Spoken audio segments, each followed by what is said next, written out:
So, hey guys, haven't made a video in a while. I figured this isn't a video about the van or anything or my artwork, but I wanted to do a video on this Harbor Freight 4x6 horizontal metal saw. So, anyway, the reason that I was motivated to do this on this saw is normally I don't buy stuff at Harbor Freight, like big pieces of equipment like this. And the reason is I did buy another one. It was a Kaka, Kaka, and it didn't last because the stuff I'm cutting just is too thick. An example would be something like this. This is a 2x2 piece of steel.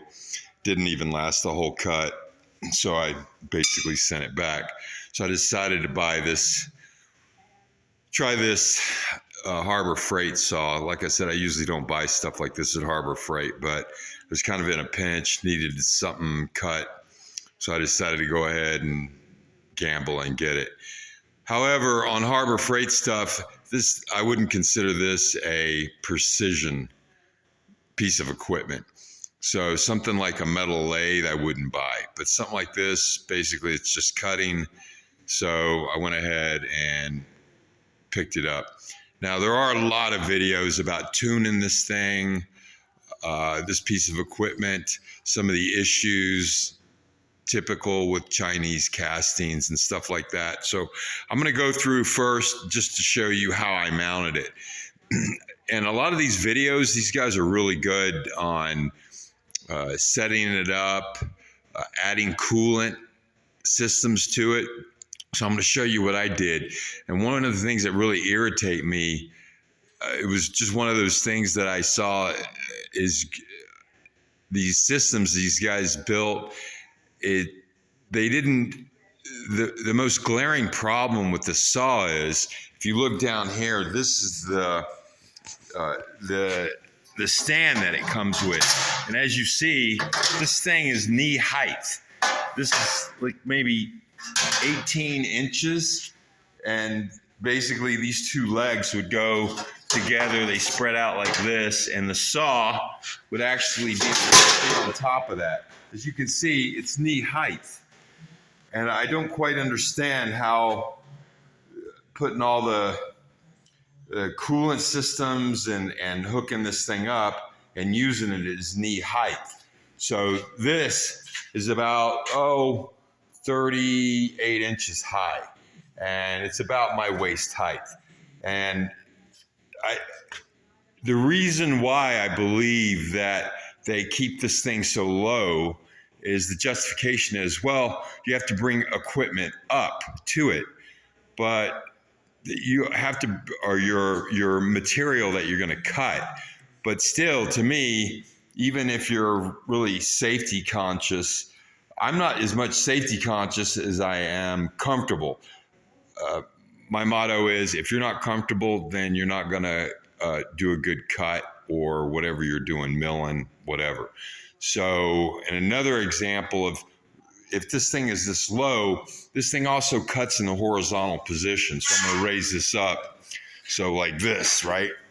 So this is in its horizontal position, and it's basically, it's not usable. If it's down this low in the horizontal position, you're too low. So even though I probably won't even use this in the horizontal position, so because the plate for it is right here about in the horizontal position.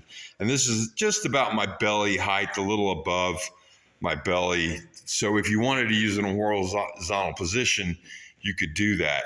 So, but most of the time I'm just going to use this in the horizontal position like that to cut.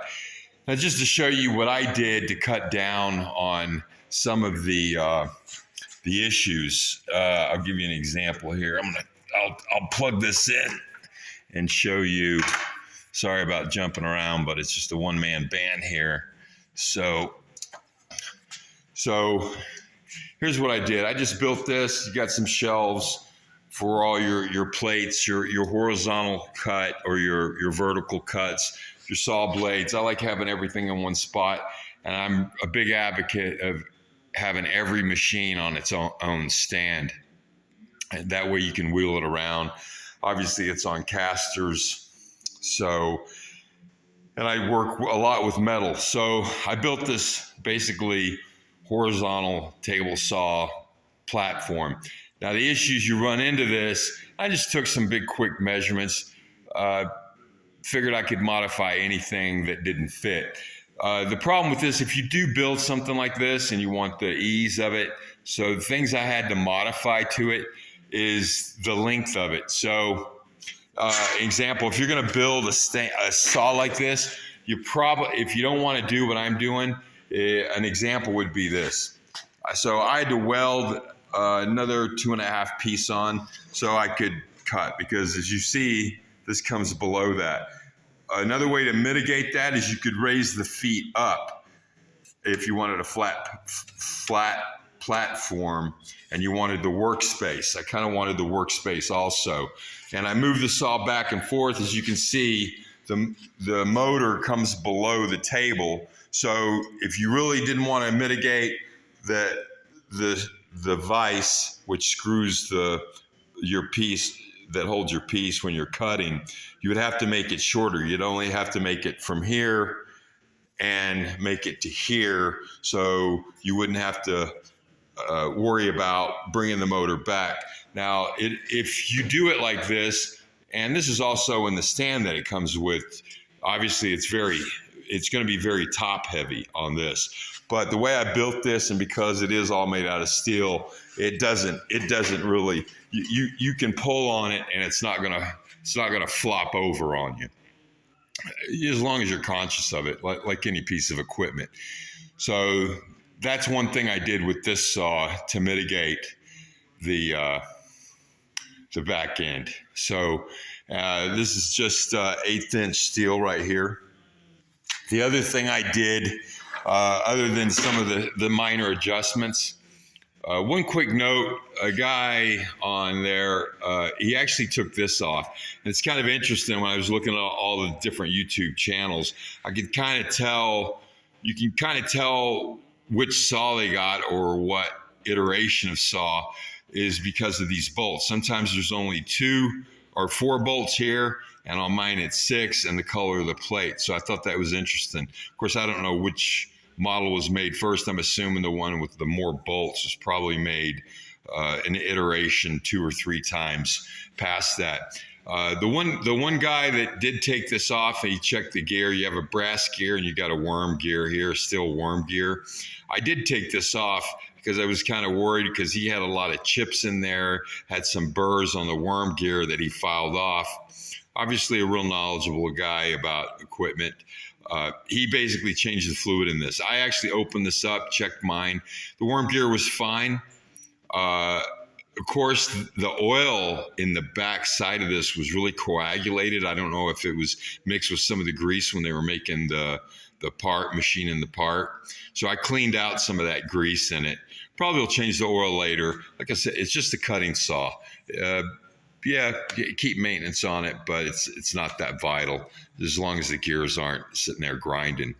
One thing I really like that I did, another thing you might want to keep in mind if you're going to build a stand like I did, is I want to mitigate noise as much as possible. So I put little rubber feet on the bottom of this, and I'll run this just to let you guys hear it. I don't know if it translates that well over this, but if you, I'm going to be quiet and let you listen to it. So that's pretty much the sound of it.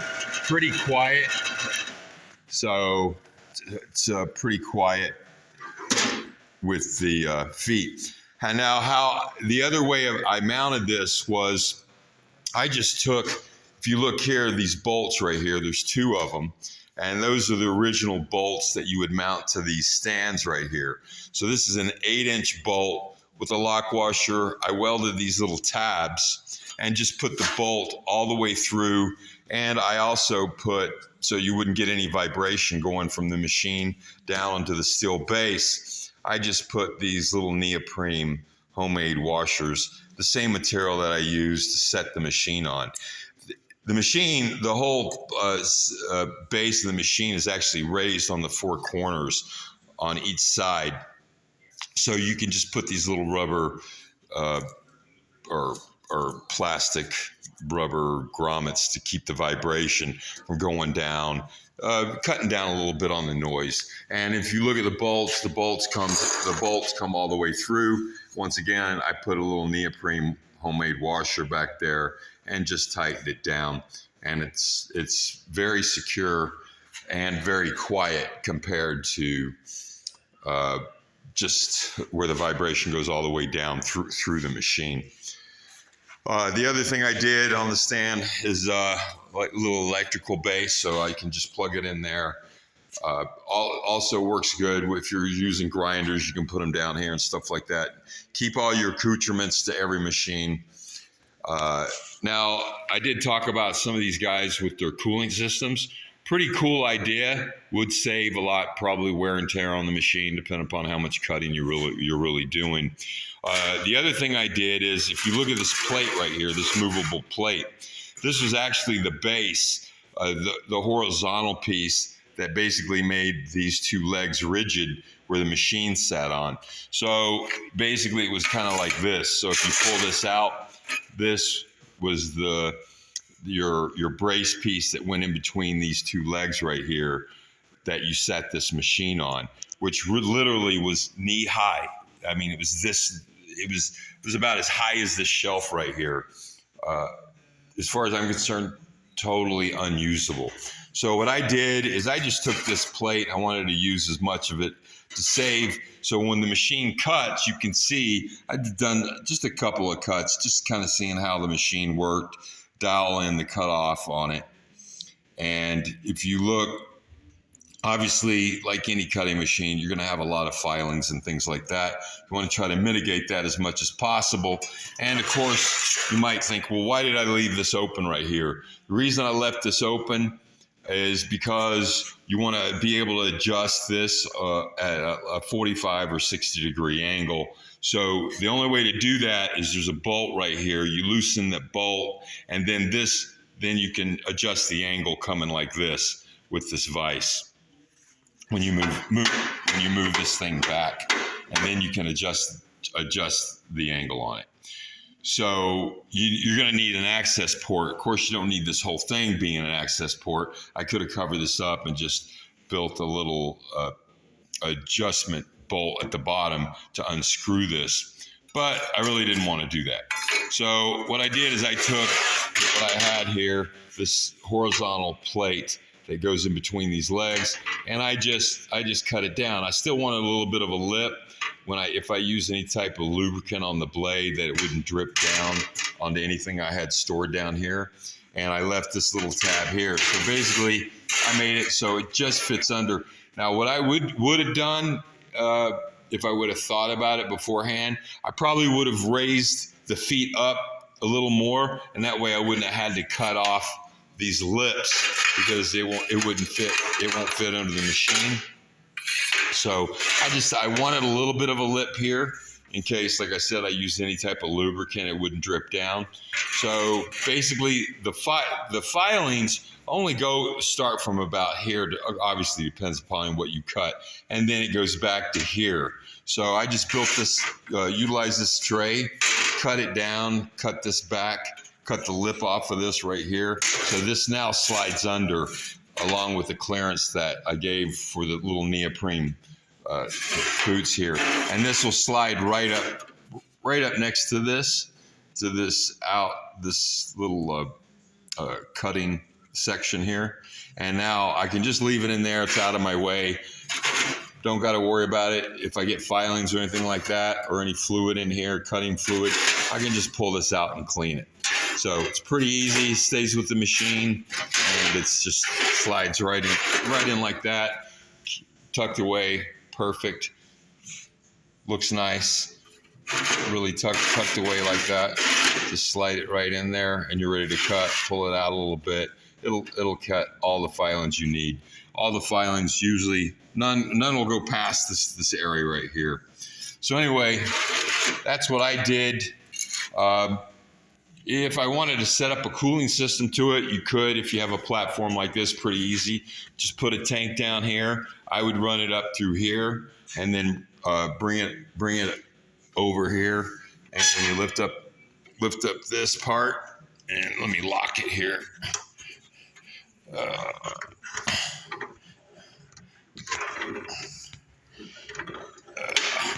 Well, anyway. But anyway, if you wanted to set up a cooling system, you could. Just like I said, bring it up through here and put it right through here on the blade. So that's all I have for what I did. Like I said, if you want to look at, there's tons of videos out there how to tune this thing up. Pretty interesting, guys. So anyway, that'll be it for now. Talk to you later. Bye.